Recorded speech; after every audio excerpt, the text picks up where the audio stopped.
पादहस्तासन। पाद का अर्थ है पैर, हाथ का अर्थ है हाथ। पादहस्तासन का अर्थ है हथेलियों को पैरों की ओर ले जाना। इसे उत्थानासन भी कहा जाता है।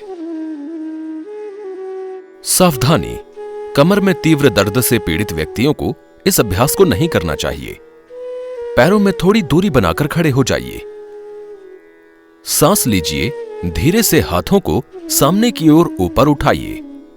शरीर को कमर से ऊपर खींचिए।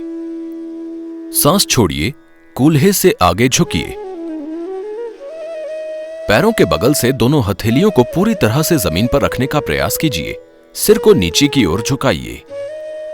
अपनी पीठ को अपनी सीमा के अंदर जितना संभव हो सके खींचिए।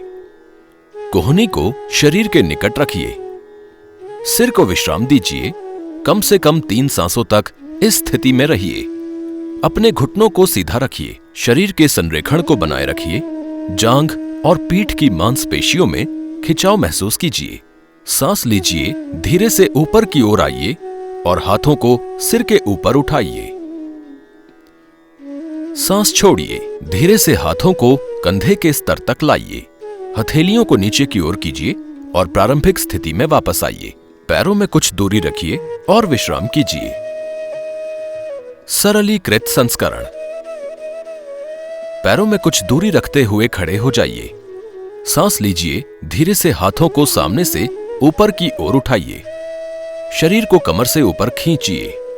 सांस छोड़िए, कूल्हे से आगे की ओर झुकिए।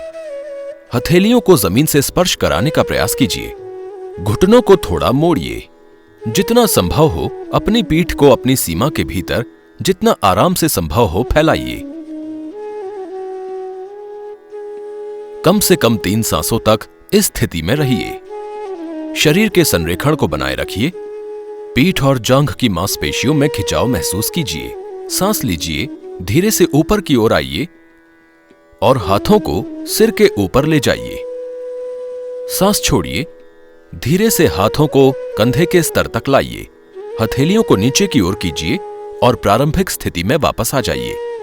पैरों में कुछ दूरी रखिए और विश्राम कीजिए। अभ्यास का कार्य कमर के निचले भाग और पैरों के पिछले भाग की मांसपेशियों में कसावट लाता है। श्वसन को बेहतर बनाने में सहायक है।